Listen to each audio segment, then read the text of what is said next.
सुन रहे नहीं क्या? गुण संगः अस्य सदसद्योनि जन्मसु कारणम। गुणों का जो संग है, जो राग है, जो आसक्ति है,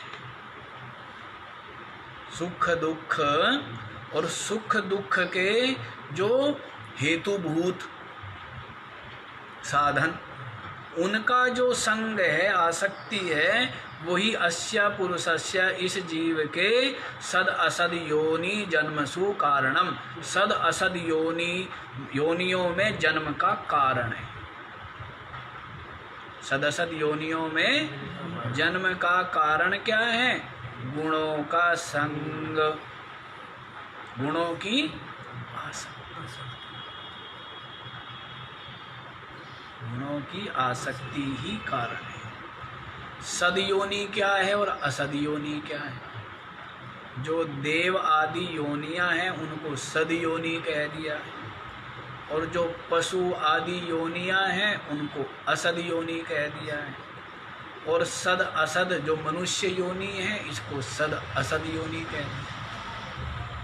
समझ आ गया? देव योनियां क्या है? सद योनियां। सद माने आदमी को वहाँ थोड़ा सा चैन रहता है कि सुखी हूँ मैं, नहीं यहाँ पशुवादी योनि में कहाँ चैन है?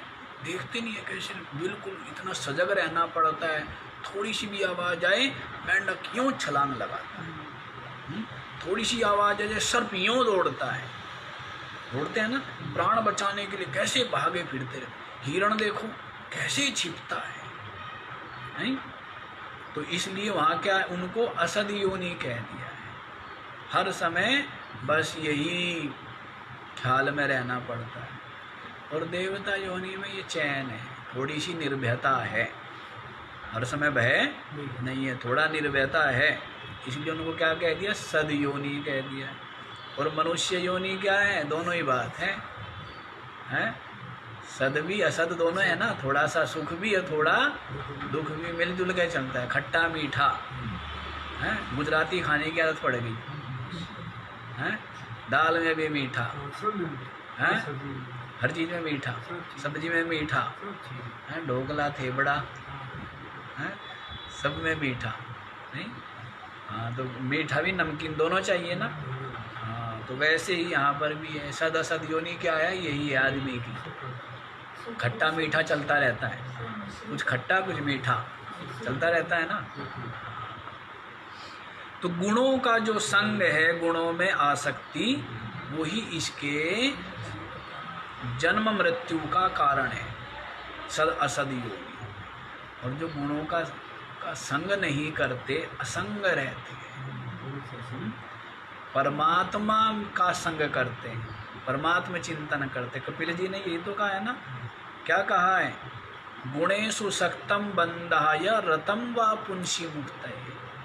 यदि आपका मन गुणों में आसक्त है, विषयों में आसक्त है, तो बंधाय, बंधन में पड़ा। और वही मन यदि पुंसी पुरुष में, चेतन में, अपने स्वरूप में लगा हुआ है तो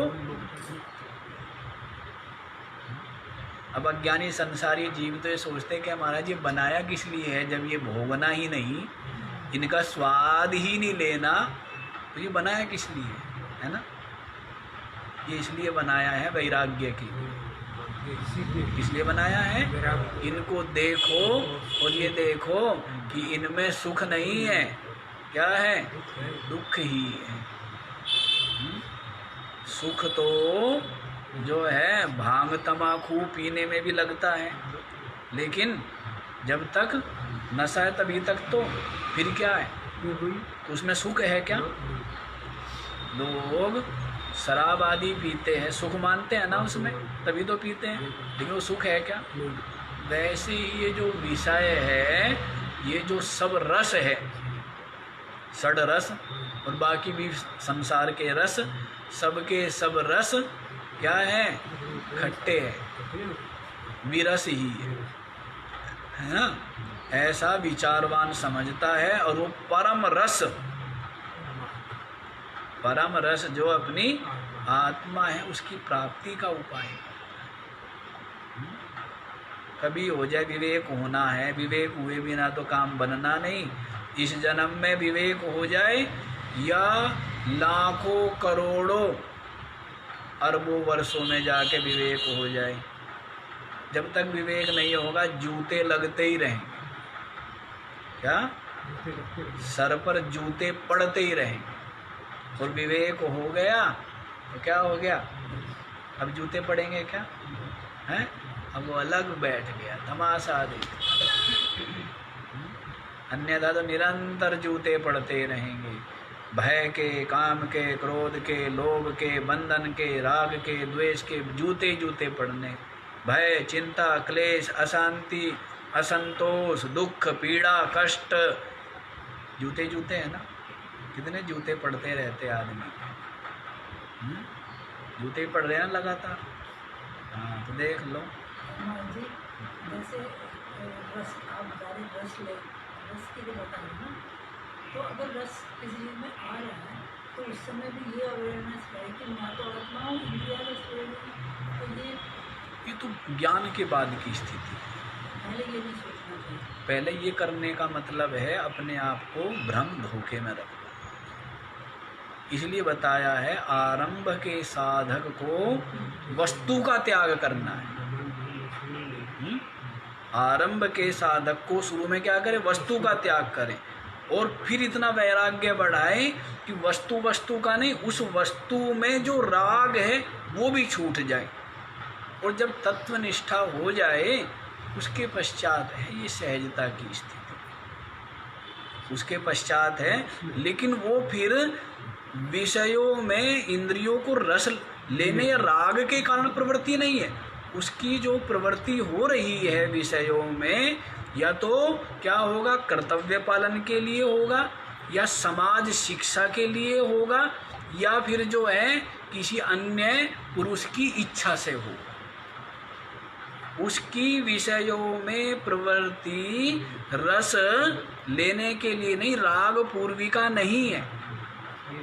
यदि राग पूर्वक विषयों में प्रवृत्ति हो रही है, यदि विषयों में रस का अनुभव आपकी इंद्रियां अंतःकरण कर रहे हैं, फिर ज्ञान का क्या मतलब है? कोई ज्ञानवान नहीं है। और अधिकतर यही चलता है, हैं? सारे के सारे ब्रह्मज्ञानी जो है वो क्या हो रहे? ये पतन हो जाता है। निज विषयन में इंद्रिय बरते तिनते मेरो नाही संग, हैं? कि इंद्रिया बरत रही है विषयों में, इंद्रियाणि इंद्रियार्थेषु वर्तन्त इति धारयन् इति मत्वा न सज्जते। तो ये अलग चीज है। हाँ, ये तो जब आत्मनिष्ठ है उसके पश्चात पता है।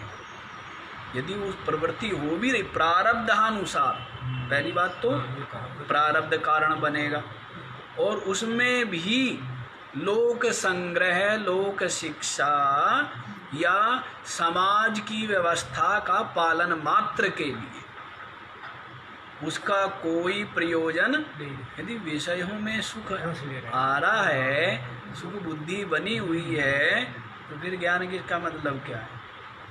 उसकी तो घृणा बुद्धि, दोष बुद्धि हो चुकी थी, और अब तो परमानंद मिल गया। अब जैसे किसी ने मीठा खा लिया, अब कोई गन्ना ले आया बड़े प्रेम से, हैं? मिठाई खाई थी गुलाब जामुन बढ़िया वाली, हैं? बंगाल वाली, बंगाल की बोलते हैं ना बढ़िया गुलाब जामुन। तो गुलाब जामुन खाई, खूब रसीली, बड़ी ही कोमल, स्वादिष्ट, काला काला, हैं? और फिर कोई ले आया गन्ना।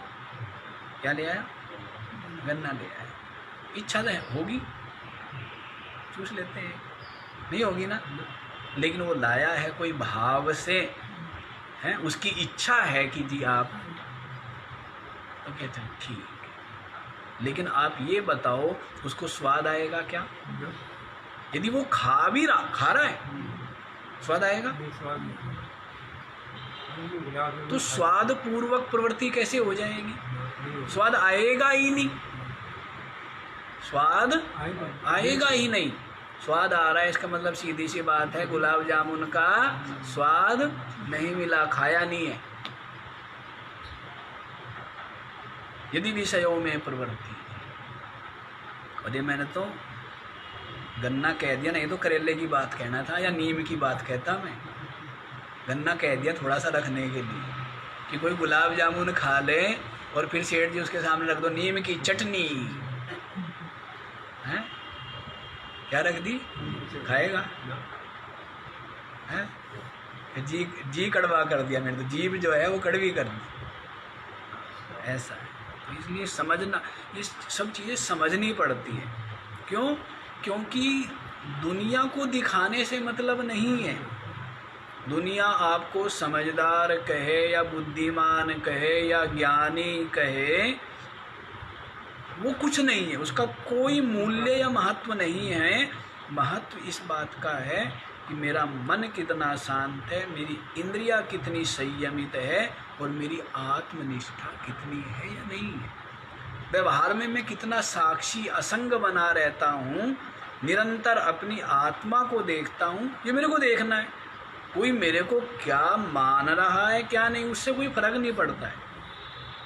उससे क्या फर्क पड़ता है, उसका कोई मोल है? दुनिया हमें माने हैं, जाने माने, इसी के लिए सारा प्रयत्न करता रहता है। सारा प्रयत्न किसके लिए और कितना प्रयत्न करता है? यदि थोड़ा सा प्रयत्न परमात्म तत्व चिंतन में लगा लेना, उसमें से काम हो जाए। कितना बुद्धि चलाएगा कि दुनिया जाने माने, अच्छा माने। क्या जरूरत है अच्छा मानने की? तो अच्छा हो, फिर कोई माने या मत माने, अच्छा होना महत्वपूर्ण है ना। लेकिन हम अच्छा दिखने का प्रयास करते रहेंगे, कोई ज़रूरत नहीं है, बिल्कुल ज़रूरत नहीं है। ऐसा नहीं कि हमने नहीं किया, हमने भी खूब किए हैं। हम अच्छे, ये नहीं, हाँ वो नहीं किया कि भाई अच्छे ना हो और अच्छा दिखे, पर अच्छा रहने का भी और अच्छा दिखने का भी प्रयत्न किया है, लेकिन अब छोड़ दिया है। क्यों अच्छा दिखने की प्रयत्न करें, क्यों कोशिश करें, क्या जरूरत है? हम जो है सो है, आनंद में है, निश्चिंत है।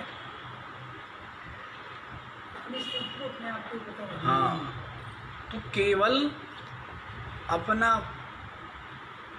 रास्ता बुहार, नारायण तू बैठ के अपना भवन बुहार। इसलिए अपने आप को वो देखो, बढ़ो। कोई आपको बड़ा कहिए, आपको तो बड़ा शांत है, क्या जरूरत है अभिनय करने की? जिस चीज़ का अभिनय करना उस चीज़ का करो, अभिनय करो व्यवहार में। क्या अभिनय करो? हैं जगत का व्यवहार और अंदर अपनी असंगता, उल्टा अभिनय कर रहे हैं ना। अंदर खलबली मची हुई है, बाहर अंदर तो खलबली और बाहर बड़ा शांत। धोखा हो गया ना, धोखा हो रहा है किसके साथ? लग तो उसको रहा है दुनिया के साथ, अपने साथ धोखा हो रहा है। अंदर शांत और बाहर खलबली, वो बढ़िया है ना। अंदर से तो पूरा शांत है और बाहर से पूरी खलबली है, क्योंकि व्यवहार में आवश्यक हो क्या पता, डांट डपट। अंदर से परम शांत, अंदर से असंग, अंदर से साक्षी, अंतर से निर्लेप और बाहर से यथा काल देश काल के अनुसार व्यवहार। अच्छा ये आ जाओ ना। तो सद असद योनियों में जन्म का कारण क्या है? गुणों की आसक्ति। इन गुण सुख दुख के जो निमित्त, क्या विषय, उन विषयों में राग होता है ना, और यही बांधते हैं इस जीव को, और यही नरक में ले करके जाते।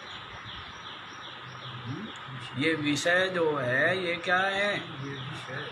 विष ही है, ये नरक में पतन करने वाले। और अब तो व्यक्ति ने अपने जीवन का लक्ष्य ही विषय सेवन, विषय संग्रह बना लिया है। जीवन की उपलब्धि मानता है, क्या मानता है? विषयों की प्राप्ति को क्या मानता है? सौभाग्य समझता है, अपने पुण्यों का फल समझता है। पाप का फल है कोई सौभाग्य नहीं, दुर्भाग्य है। सौभाग्य कहाँ से हुआ? दुर्भाग्य है। क्या मिलता है? दुख ही दुख, निरंतर वियोग, निरंतर नाशवान, है ना। और गुलामी प्रतन्नता उधार में मिल जाती है, वो फ्री में मिलती है। गुलामी प्रतंत्रता क्या मिलती है? फ्री में मिल जाती है ना। गुलामी और करना पड़ता है। जिस भी विषय में सुख मानता है, जिस भी विषय का सेवन करता है, तो उस विषय की गुलाम हो जाता है। उसकी क्या जी, मैं धूम्रपान किए बिना तो रह नहीं सकता, बन गया ना गुलाम। शरीर में रोग हैं, चित्त विकृत, वो तो सब होने ही होने हैं, वो तो सब है, सब नाश है ही है, साथ ही साथ गुलाम। बताओ, कोई एक छोटे से उसके लिए उसको नचाता रहता है, गुलाम को तो क्या है, नहीं नचाएगा कोई भी। छोटे से धूम्रपान के लिए नचा देगा ना। तो इसलिए विषयों का सेवन क्या है? यही कारण है सद असद योनियों में जन्म लेने का। अच्छा जी, आगे देखिए। उपद्रष्टानुमन्ता च भर्ता भोक्ता महेश्वरः परमात्मेति चाप्युक्तो देहेऽस्मिन् पुरुषः परः। उपद्रष्टा अनुमन्ता च भर्ता भोक्ता महेश्वरः परमात्मा इति च अपि उक्तः देहे अस्मिन् पुरुषः परः। वह जो पुरुष है चेतन, वो प्रकृति में स्थित होकर, अविद्या में स्थित होकर के क्या हो गया? जीव। और वही क्या है? सुख दुख का भोगता है। और सुख दुख जो गुण है, इनका भोगता बन करके फिर वो क्या है? सद असद योनियों में जन्म ले। ठीक है, ये बतला दिया। लेकिन जो इसको अलग जानता है, जो प्रकृति में स्थित नहीं है, जो दृष्टा है, क्या है? दृष्टा। दो बतलाए हैं ना। कठोपनिषद में क्या आया है? द्वौ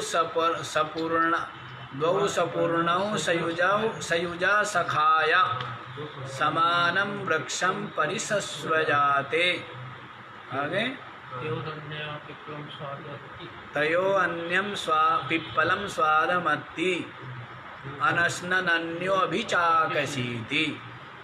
बतलाया है ना कि जो इस शरीर रूपी या इस हृदय रूपी शाखा पर, शरीर रूपी वृक्ष और हृदय या बुद्धि रूपी शाखा पर दो पक्षी बैठे। एक पक्षी क्या है?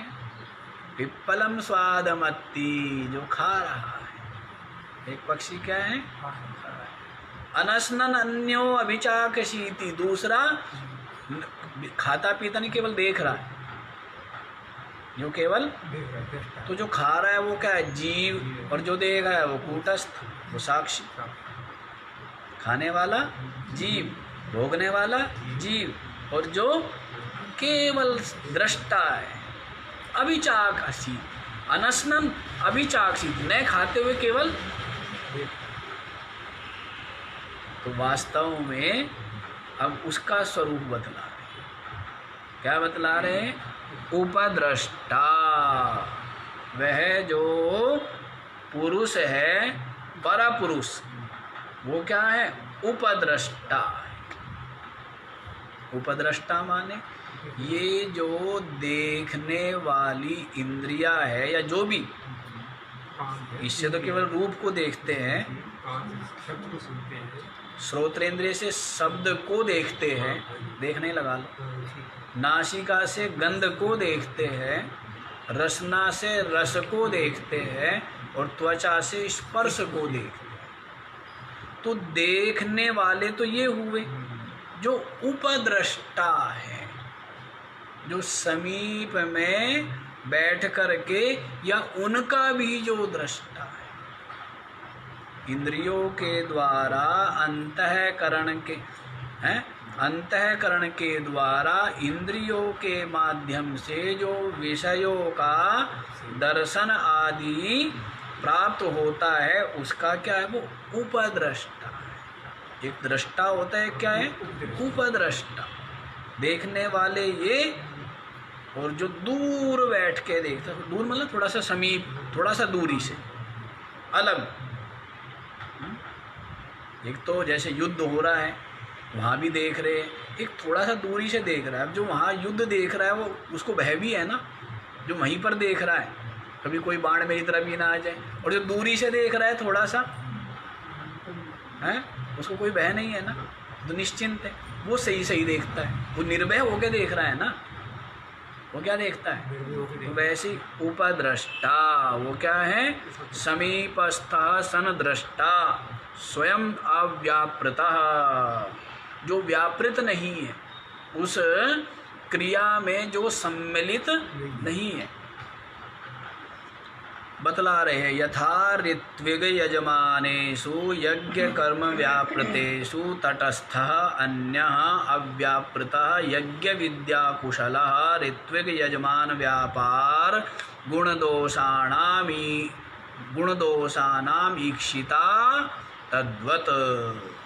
दृष्टांत दिया है, जैसे यज्ञ रूप कर्म है, उस यज्ञ रूप कर्म में ऋत्विक और यजमान दोनों क्या हैं, दोनों ही उसमें लगे हुए व्यापार कर रहे हैं, ऋत्विक भी और यजमान भी। एक दूसरा और ऋत्विक है, विद्या, यज्ञ विद्या में कुशल है, दूसरा और है उस यज्ञ विद्या का जानने वाला, लेकिन वो यज्ञ से दूर बैठा है, मतलब समीप ही है, लेकिन वो उस यज्ञ में ना यजमान है ना ऋत्विक है। तो वो जो है वो दूर से उनके गुण दोष ज़्यादा अच्छे से जानता है, कहाँ कहाँ त्रुटि हुई, कहाँ पर क्या कमी रह गई, उसको जानता है ना वो, क्योंकि वो उसमें क्या है, मैं बारंबार कहता हूँ, करने वालों को उतनी त्रुटि नहीं पता लगेगी जो देखने वाले को पता। अरे तुमने यहाँ भी छोड़ दिया भाई, यहाँ ढंग से साफ नहीं किया, करने वाले को थोड़ा पता है, यदि पता होता तो पहले ना कर लेता वो है। तो जो देखने वाला होता है वो ज़्यादा सूक्ष्म प्रज्ञा वाला चाहिए करने वाले से। और ये है भी हैं, जो कम पढ़े लिखे हैं उनको कर्मचारी रखा जाता है, और जो ज़्यादा बुद्धिमान है उसको उनके ऊपर उनका क्या सुपरवाइजर है, इंस्ट्रक्टर और इंस्पेक्टर दोनों बना के रखा जाता है, निर्देश भी दे और उनका वो भी कर, देख भी कि ठीक भी हुआ या नहीं है, दोनों। तो वैसे ही ये समझाया है कि ऋत्विक जो है और यजमान दोनों यज्ञ रूप कर्म में व्यापार वाले हैं, लेकिन जो दूसरा बैठा हुआ है समीप में ही अलग ही आनंद है, नहीं है।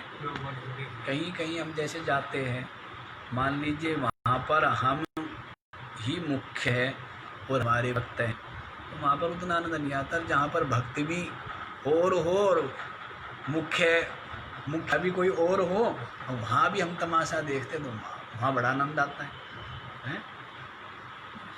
तो वैसे इन लोगों को तो सबको आनंद आता होगा, क्यों भाई हैं? नहीं, तटस्थ हो गए ना हम। जैसे हम कई जगह कार्यक्रमों में जाते हैं, दूसरों के कार्यक्रमों में, तो वहाँ पर क्या है, अपनी कोई जिम्मेदारी तो है नहीं। अब देर हो रही है, कार्यक्रम लंबा चल गया, देर हो रही है, इस बात से अपने को कोई फ़र्क नहीं पड़ता, जल्दी हो गया इस बात से फ़र्क नहीं पड़ता है। कैसे पूरा होगा, बीच में क्रम भंग ना हो जाए, उस बात से अपने को फर्क नहीं पड़ता है। पहले जैसे यहाँ कार्यक्रम होते थे ना, मैं कहता था भाई कार्यक्रम में मैं सम्मिलित ना हूँ अपने यहाँ, इतनी मेरे को परेशानी होती थी कि मैं कार्यक्रम में सम्मिलित नहीं होना चाहता। क्यों? क्योंकि इतना कठिन कार्य हो जाता है, वो सब कुछ निभाना बड़ा कठिन हो जाता था। अब तो नहीं है इतना। तो होता भी क्या, जैसे 9 से 10 पूजा हो गई, अब 10 से 12, अब 2 घंटा हैं, अब वो सुनाना, ये सत्संग की बात अलग है, वो उसकी बात अलग है। बड़ा कठिन काम हो जाता हूँ कि भाई ये 2 घंटे, वो तो हमारे सच्चिदानंद जी थे, रामानंद जी थे हैं, ये लोग सहारा करते थे, कठिन हो जाता। तो अब कहीं और हम जाते हैं तो कोई फ़र्क नहीं पड़ता कि जल्दी क्यों हो रहा है या समय ज़्यादा हो गया, कोई फ़र्क पड़ेगा? हाँ, तो वैसे ही वो हुआ उपद्रष्टा। वहाँ पर हम क्या है, अब तो सभी जगह उपद्रष्टा है हम, हैं? क्यों? खराब से खराब को बढ़िया से बढ़िया किया, लेकिन अब कर लिया, करते ही रहेंगे क्या? बढ़िया भी करने की कोई ठेकेदारी थोड़े, जिम्मेदारी थोड़े, जैसा हो जाए वैसा ही ठीक है, जैसा हो जाए वैसा ही ठीक है। ज़्यादा ठेकेदारी, वो ठेकेदारी छोड़ दी हमने, ठेकेदार थे हैं, ठेकेदार पड़ा, छोड़ दिया। अच्छा जी, उपद्रष्टा समझ आया? तो इस तरह तद्वत् कार्य करण व्यापारेषु अव्यापृतः अन्य विलक्षणः। ये कार्यकरण, शरीर और इंद्रिया, इनका व्यापार हो रहा है, ये किसी कार्य में लगे हुए, व्यापार का मतलब उस कर्म में, किसी कर्म में लगे हुए, तो इनमें जो अव्यापृत, अपने आप को अलग मानता है, शरीर से हो रहा है, इंद्रियों से हो रहा है, अंतःकरण बाह्यकरण इनसे हो रहा है, और मैं सर्वथा अलग हूँ ना, तो ऐसा वो उपद्रष्टा। तेषां कार्यकरणानां सव्यापाराणां सामीप्येन दृष्टा उपद्रष्टा। जो कार्यकरण है, शरीर इंद्रिया आदि, जो व्यापाराणाम, सव्यापाराणाम माने व्यापार में लगे हुए हैं, उनको सामीप्येन दृष्टा, समीप स्थित होकर जो देख रहा है। जैसे बच्चे खेल करते रहते, छोटे छोटे बच्चे, और बड़ा आदमी उनको देखता सा रहता है दूर से ही, हैं? तो वैसे ही अपना जो ऐसा इतना विवेक ज्ञान हो गया है, साक्षी भाव जिसका दृढ़ हो गया है, देहे इंद्रिया आदि से, अंतःकरण आदि से अलग अपने आप की जिसको अनुभूति हो गई है, वो क्या देखता है, इन सब के व्यापार करते हुए भी अपने आप को उनसे असंग ही विराजमान है ना, क्या है, असंग ही विराजमान, उसको क्या कहेंगे, उपद्रष्ट। अनुमंता च, उसी प्रकार से अनुमंता, उपद्रष्टा समझ में आ गया? तटस्थ एक ही बात है। हाँ, तटस्थ, बस ये साक्षी हो, देखता भी है, जान रहा है। अनुमंता, अनुमोदनम अनुमननम कुर्वत्सु तत्क्रियासु परितोषः तत्कर्ता अनुमंता च। जो भी क्रियाएं हो रही है, जो भी कार्यकरण के द्वारा जो जो क्रिया हो रही है, उनका जो मनन करने वाला है, बाद में उनको उनके द्वारा जो परितोष का अनुभव करता है, उसको क्या कहते हैं, अनुमंता। अनुमननम मतलब भाई जो भी हुआ है शरीर के द्वारा, इंद्रियों के द्वारा, तो उसको जो जानने वाला है अलग से, उनको जो अलग से एक तरह से स्वीकृति देने वाला है। दूसरा भी अर्थ किया है, अथवा अनुमंता कार्यकरण प्रवृत्तिषु स्वयं अप्रवृत्तः अपि प्रवृत्ता इव तद अनुकूलः विभाव्येन तेन अनुमन्ता। कार्यकरण जो है प्रवृत्ति होने पर स्वयं अप्रवृत्तः अपि, स्वयं क्या है उसमें लगा हुआ नहीं है, लेकिन प्रवृत्ता इव प्रवृत्त के समान है। क्या है? प्रवृत्त के समान है। जैसे कोई भोजन बना रहा है भट्टी पर, हलवाई, और जो उस दुकान का मालिक है, कर्मचारी क्या बना रहा है? मिठाई बना रहा है भट्टी के ऊपर, और जो उसका मालिक है दुकान का, वो तो भट्टी के ऊपर नहीं बैठा है, वो दूर बैठा हुआ है। वो व्यापृत भी है और अव्यापृत भी है। अब भट्टी में जो गर्मी है वो किसको लगेगी? कर्मचारी को लगेगी या उसको लगेगी? मालिक को लगेगी। और जो बन रही है वो बन भी उसी की निर्देश से, उसी की आज्ञा से बन रही है ना, तो वो व्यापृत भी है और अव्यापृत भी है। कर कौन रहे हैं? कर्मचारी। हो किसकी सत्ता से रहा है? किसकी अध्यक्षता में? मालिक की अध्यक्षता में। तो वैसे ही तो देखो यहाँ पर कहते हैं स्वयं अप्रवृत्ता भी, स्वयं क्या है उसमें प्रवृत्त नहीं है, पर प्रवृत्ता इवा प्रवृत्त के समान है भी, तो उसको क्या कहते? अनुमंता कहते, मतलब स्वीकृति है उसकी।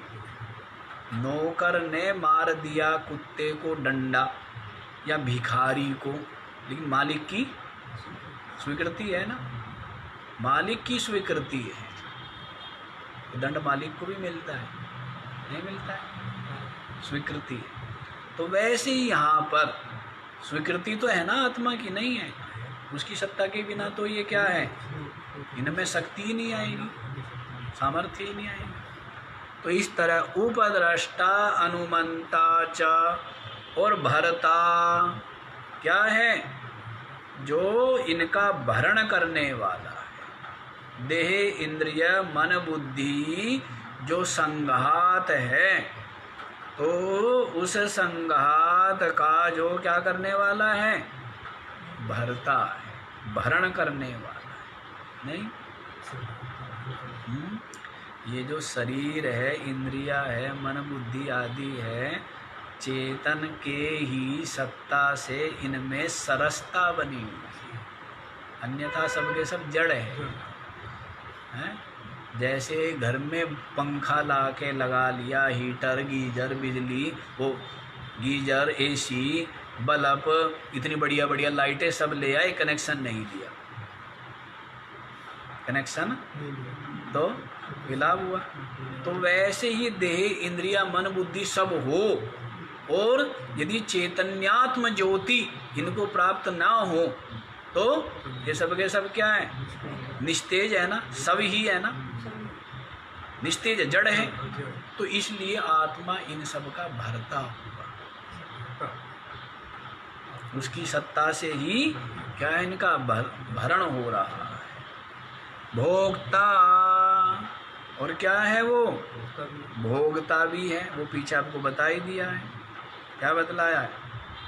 जो प्रकृति में स्थित होकर के सुख दुख आदि गुणों का भोगता भी है, स्वरूप से अभोगता है, स्वरूप से आत्मा में भोक्तृत्व नहीं है, लेकिन उपाधि में तादात्म्य करके वो क्या है? भोगता भी है। वही है महेश्वर, जो क्या है? महेश्वर है, सबका ईश्वर है।